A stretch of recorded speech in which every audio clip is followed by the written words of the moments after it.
Amados irmãos, a paz do Senhor. Aqui é o pastor Hélio Ornelas, pastor da Igreja Metodista Pentecostal, no Morro da Carolina, no Jacatirão Duque de Caxias, na congregação Jardim Santa Marta, Belfor Roxo, na congregação Nova Campinas, Duque de Caxias. Para ministrar mais uma aula aqui, a de número 5, da lição de adultos da Casa Publicadora das Assembleias de Deus. Nesse trimestre estamos estudando a vida do apóstolo São Paulo e nessa lição vamos estudar Jesus Cristo e este crucificado, a mensagem do apóstolo. Lembrando que 31 de outubro, dia da Reforma Protestante. Louvamos a Deus pela vida de Martinho Lutero, monge católico que resolveu reformar a igreja. E no dia 31 de outubro de 1517, há 504 anos atrás, pregou na igreja agora paroco Heidelberg as 95 teses, a qual ele combatia as coisas que ele achava errada na doutrina, no momento praticado pela Igreja Católica Romana, e dali surgiu a Reforma Protestante. Ressaltamos também a vida de João Calvino, de Zwinglio, anteriormente deles John Hus, Savonarola e tantos outros homens e mulheres que dedicaram a sua vida para tentar que a igreja pregasse o verdadeiro evangelho, a verdadeira doutrina de Cristo, e tem muito a ver com a lição de hoje, porque hoje a lição fala sobre qual era a mensagem a qual o apóstolo São Paulo pregava. Então vamos para o texto áureo. Mas nós pregamos a Cristo crucificado, que é escândalo para os judeus e loucura para os gregos, 1 Coríntios 1, 23. Verdade prática, o Cristo crucificado, o centro da mensagem da cruz, é a encarnação da verdadeira sabedoria para a salvação. A leitura bíblica em classe se encontra em 1 Coríntios, capítulo 1, versículo 18 ao 25, e 1 Coríntios, capítulo 2, versículo 1 ao 5. Então vamos aqui a 1 Coríntios, capítulo 1. Porque a palavra da cruz é loucura para os que perecem, mas para nós, que somos salvos, é o poder de Deus. Porque está escrito: destruirei a sabedoria dos sábios e aniquilarei a inteligência dos inteligentes. Onde está o sábio? Onde está o escriba? Onde está o entendedor desse céu? Porventura não tornou Deus louca a sabedoria deste mundo? Visto como na sabedoria de Deus o mundo não conheceu a Deus pela sua sabedoria, aprova Deus salvar os crentes pela loucura da pregação. Porque os judeus pedem sinal, e os gregos buscam sabedoria. Mas nós pregamos a Cristo crucificado, que é escândalo para os judeus e loucura para os gregos. Mas para os que são chamados, tanto judeus como gregos, lhes pregamos a Cristo, poder de Deus e sabedoria de Deus. Porque a loucura de Deus é mais sábia do que os homens, e a fraqueza de Deus é mais forte do que os homens. Em 1 Coríntios capítulo 2 nos diz: e eu, irmãos, quando fui ter convosco, anunciando-vos o testemunho de Deus, não fui com sublimidade de palavras ou de sabedoria, porque nada me propus saber entre vós, senão a Jesus Cristo e este crucificado. E eu estive convosco em fraquezas, em temor, em grande tremor. A minha palavra e a minha pregação não consistiram em palavras persuasivas de sabedoria humana, mas em demonstração do Espírito de poder, para que a vossa fé não se apoiasse em sabedoria dos homens, mas no poder de Deus. O objetivo geral: ressaltar que Jesus Cristo e este crucificado é o centro da mensagem cristã. E objetivos específicos: destacar a centralidade da pregação de Paulo, elencar as expressões-chave da doutrina de Paulo e pontuar os efeitos da mensagem da cruz. Vamos para a introdução. Paulo descobriu a verdade sobre o Cristo crucificado e ressurreto, e por isso a sua missão de vida foi pregar aos judeus e aos gentios o Cristo crucificado era o Salvador prometido nas profecias dos antigos profetas de Israel. Assim, o crucificado foi sua mensagem central. Para ressaltar essa centralidade, devemos prestar atenção nas expressões que se destacam em suas cartas: Evangelho de Cristo, Cristo crucificado e Cristo ressurreto. Nesta lição, veremos o quanto a mensagem da cruz traz impacto na nossa vida espiritual e pessoal. Então nós estudamos nas lições anteriores, na primeira lição nós falamos sobre o contexto, quando o mundo que Paulo viveu. Ele era filho de fariseu e, portanto, também fariseu, aprendeu toda a Torá. Ele era romano por nascimento, porque nasceu em Tarso, que era uma província romana, e conhecia profundamente a cultura grega, porque Tarso foi uma cidade que acabou sendo helenizada. Isso contribuiu lá na frente para o seu ministério de apóstolo dos gentios. Mas ele, como um judeu que conhecia bem a Torá, entendia que lá em Deuteronômio, estudamos isso nas lições anteriores, estava escrito que aquele que morresse no madeiro era maldito. Como ele sabia que Cristo morreu no madeiro, Cristo não poderia ser o Messias. Mas quando Cristo aparece, estudamos isso na lição também aí, e pergunta a ele: Saulo, Saulo, por que me persegues? Ele pergunta: quem és, Senhor? E o Senhor Jesus disse: eu sou o Senhor Jesus Cristo, eu sou Jesus Cristo a quem tu persegues. E aí ele então conseguiu começar a compreender, e depois, quando ele escreve a carta aos Gálatas, ele entende e mostra que Cristo se tornou maldição por nós lá na cruz. Cristo não era maldito, Cristo não tinha pecado, Cristo foi perfeito. Por isso ele pôde morrer por nós. E isto é a mensagem que ele prega. Depois, outra coisa que eu destaco aqui, ele fala dos 3 pontos principais na carta de Paulo: o Evangelho de Cristo, Cristo crucificado e Cristo ressurreto. Nós vamos estudar isso perfeitamente no ponto 2. E ao final da introdução, ele fala sobre o impacto da nossa vida, a nossa vida espiritual e pessoal, que nós vamos ver no ponto 3. Agora vamos ao ponto 1, a centralidade da pregação de Paulo. O ministério de propagação e o Cristo crucificado. Sem menosprezar os demais escritores do Novo Testamento, indiscutivelmente o apóstolo Paulo foi o maior teólogo cristão e doutrinador do cristianismo. Quem foram os outros escritores, pastor? É simples, você sabe, você conhece a Bíblia, o Novo Testamento. Nós temos Mateus escrevendo o seu Evangelho, Marcos o seu Evangelho, Lucas escrevendo o Evangelho e Atos dos Apóstolos, João escrevendo o Evangelho, 3 cartas e o Apocalipse. Nós temos ainda Pedro escrevendo 2 cartas, nós temos ainda Tiago escrevendo uma carta e Judas uma carta, Hebreus desconhecido, não sabemos exatamente o autor, pode ser Paulo, pode ser Pedro ou outro autor qualquer, e temos 13 cartas paulinas. Então Paulo escreveu praticamente a metade do Novo Testamento. Isso não nos surpreende que ele seja, como aqui diz o autor, indiscutivelmente o maior teólogo cristão e doutrinador. Não é que os outros não falaram. A mensagem do Evangelho não era tanto uma mensagem doutrinária, é uma mensagem histórica, a não ser o livro de João, que tem muita doutrina.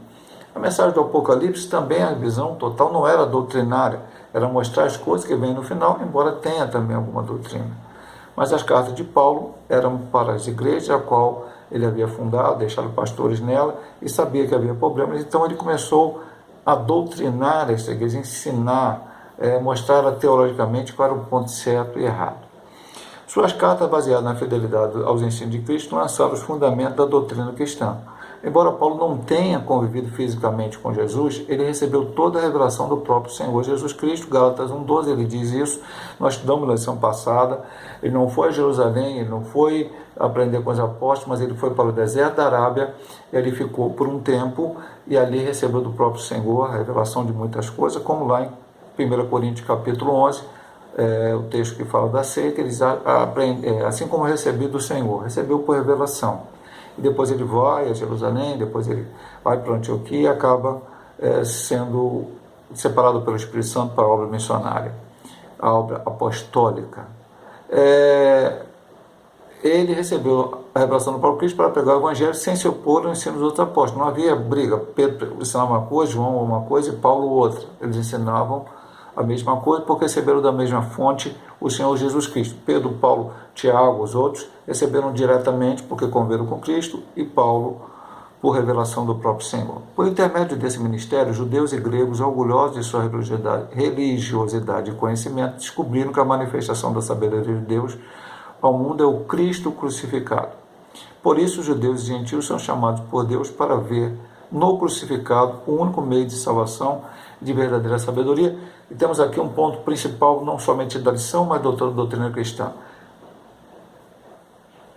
Cristo é o único meio de salvação. O Cristo crucificado, não há outro meio. Ah, pastor, mas se eu fizer isso, isso aqui, aí eu não vou ganhar a salvação? Não. Tudo que você faz para Deus, se você é dizimista, se você é ofertante, se você ajuda pobrezinho, se você ajuda missões, se você toca um instrumento na igreja, se você louva, se você prega, se você tem um ministério, tudo isso você o faz pela sua gratidão a Deus. Mas a sua salvação é por Cristo, somente Cristo, inteiramente Cristo. E essa era a mensagem da Reforma Protestante, uma dos 5 solas que são a base da Reforma Protestante, é sola Christus, ou somente Cristo. Vamos para a segunda subdivisão do ponto 1. A palavra da cruz é loucura, é a loucura da pregação. Em uma das cartas de Paulo, lemos, porque a palavra da cruz é loucura, 1 Coríntios 1,18. Havia uma mentalidade na época paulina em que a palavra da cruz era uma afronta aos religiosos e filósofos. Por exemplo, então ele vai dar um exemplo aqui sobre isso. Acreditar que uma execução romana poderia ser um instrumento pelo qual a salvação de pecadores fosse consumada era uma tolice para eles.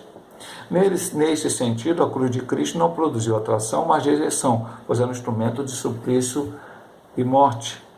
Nós vamos ver no ponto seguinte mais detalhadamente na subdivisão 3 aqui do ponto 1. O grego precisava de um argumento filosófico, então não entendia. O judeu queria ver que as coisas batessem com a lei, mas não conseguia abrir seus olhos para ver o Cristo. Então, a pregação era uma loucura. Paulo pregou alguma coisa, e é até interessante ver isso aí, meu irmão, até precisamos entender.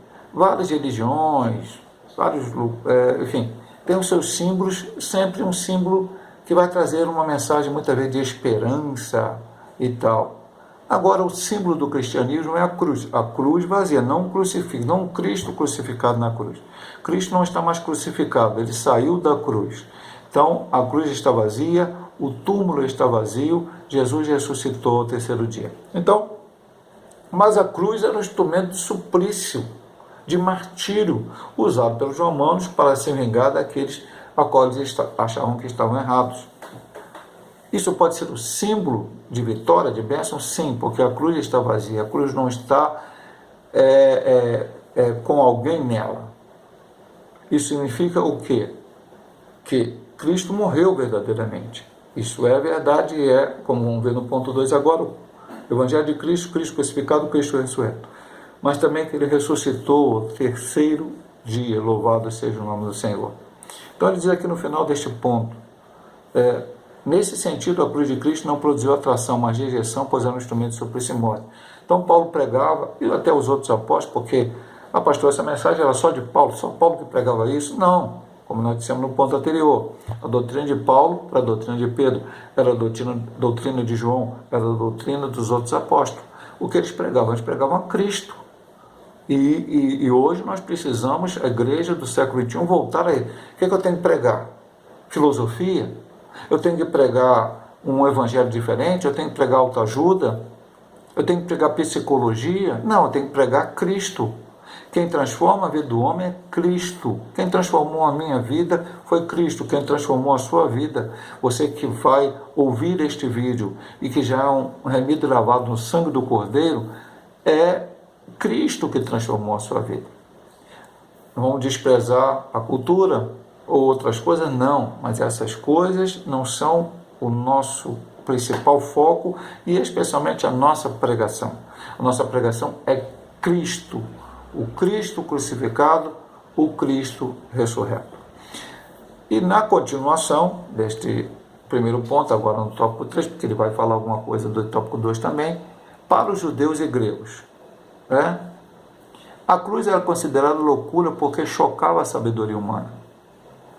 Enquanto os judeus queriam sinais físicos, milagres visíveis, os gregos desejavam argumentos filosóficos que mostrassem a lógica da mensagem. Quando Cristo estava crucificado, o que as pessoas ali embaixo que estavam falando, se tu és o Messias, saia da cruz.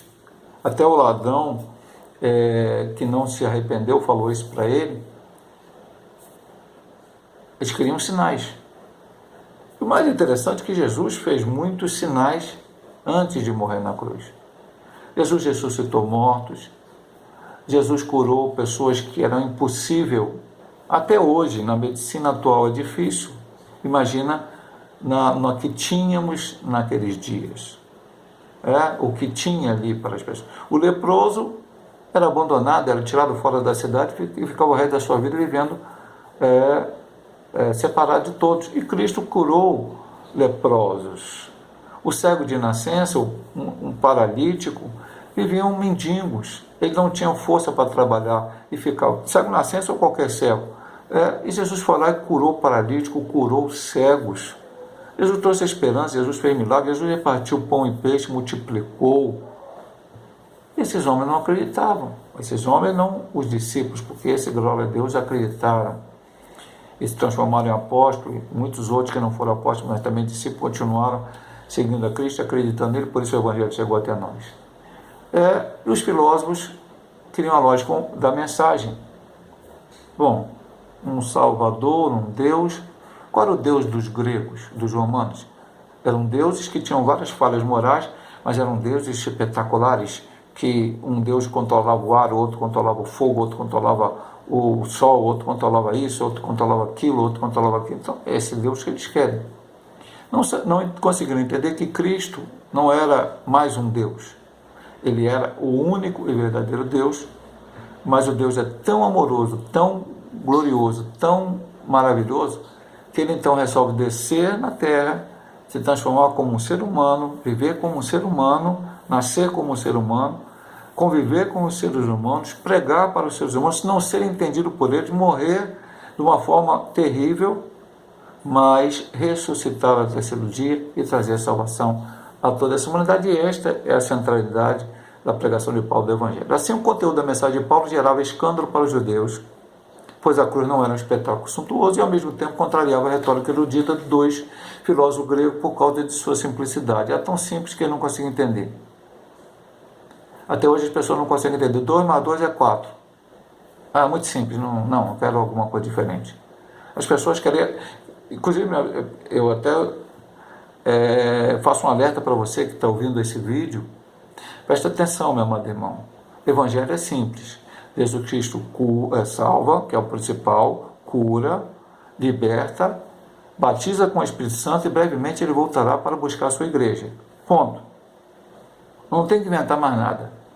Hoje se inventou evangelho social, evangelho meio psicológico, evangelho não sei o que lá, evangelho gospel, sei lá o nome que queiram dar, não interessa. Hoje as pessoas vão para a internet e tem gente pregando que não tem mais que ficar reunindo em igreja, pode ficar na sua própria casa, chamar desigrejado, outro fala que não tem que tomar ceia, outro fala que não tem que orar, outro fala que não tem que fazer jejum, outro fala que Jesus não vai voltar. Estão pregando todo tipo de coisa com um aspecto de cristão, evangélico, protestante, mas não é. Então, hoje, dia da reforma, temos que voltar aos princípios da reforma. Eu falei de sola Cristo, mas sola fide, somente a fé. Sola gratia, somente a graça. Sola escritura, somente a palavra de Deus, a escritura sagrada. Sola Cristo, somente Cristo, e sola Deo glória, somente a glória de Deus. Então, temos que voltar a esses princípios, porque o Evangelho é simples. Quem complica o Evangelho somos nós, é o ser humano, que quer coisas que Cristo não pregou e não ensinou e não veio aqui fazer. Entretanto, embora simples, a mensagem de Paulo era poderosa em Deus, porque ela é simples, mas é poderosa. E vamos ver aqui. A palavra de Deus preenche a necessidade da alma humana, enquanto a sabedoria humana não faz. A sabedoria humana, ela preenche o intelecto muitas vezes. Eu quero saber isso, eu quero saber aquilo, eu quero isso, eu quero aquilo. Aí o homem fica querendo descobrir se o homem foi à lua ou não foi, se a terra é redonda, quadrada, triangular. A Bíblia diz que ela é redonda, lá em Isaías. Mas o homem quer descobrir outras coisas, o homem quer descobrir isso, quer descobrir que existe uma teoria mundial que vai acontecer. A Bíblia diz que a igreja será livre da tribulação que vai vir pela terra. Quando o anticristo dominar, se o anticristo, se iluminar, se qualquer coisa dominar esse mundo, a igreja não estará mais aqui porque é a promessa de Deus. E o crente fica olhando isso com medo e até pregando coisas erradas. Não, meu amado irmão. Quem está no controle da história não é o anticristo, não é o diabo, não é o falso profeta, não é o homem. Quem está no controle de tudo é Cristo. Então a nossa pregação é Cristo, nós cremos em Cristo, a nossa esperança está em Cristo. tudo é Cristo. O Evangelho é poderoso para salvar o homem que crê. Logo, para os que perecem, a palavra da cruz é loucura, mas para nós, os cristãos, é o poder de Deus para salvar o ser humano. Poder de Deus. Paulo não pregou sabedoria humana, ele diz isso lá na primeira carta de Coríntios. Ele não pregou nada, ele pregou a Cristo. É tão simples. É simples isto. Veja bem, meu marido, por que o pastor Hélio está falando muito desse ponto aqui? Porque esta é a lição. O que Paulo pregou? Paulo pregou um judaísmo travestido de cristianismo? Não, olha, guarda o sábado porque você vai ser salvo. Não, ele era judeu, ele guardava o sábado, mas para os gentios não precisou guardar sábado. Vamos fazer festa? Não, nós somos cristãos, vamos fazer festa do tabernáculo, a festa não sei. Não, isso era para o judeu. Isso é para o judeu. Vamos circuncidar? Não, isso é para o judeu. Para nós não. É aceitar a Cristo, viver o Evangelho de Cristo, centralizar a nossa vida em Cristo e pronto. Permanecer nele. Jesus volta, arrebata a sua igreja, vamos para o céu e estaremos para sempre com ele. Estudamos nesse primeiro vídeo, irmão, sabe sempre que são 2 vídeos, o ponto 1, a introdução e o ponto 1. E no segundo vídeo vamos estudar o ponto 2, o ponto 3 e a conclusão.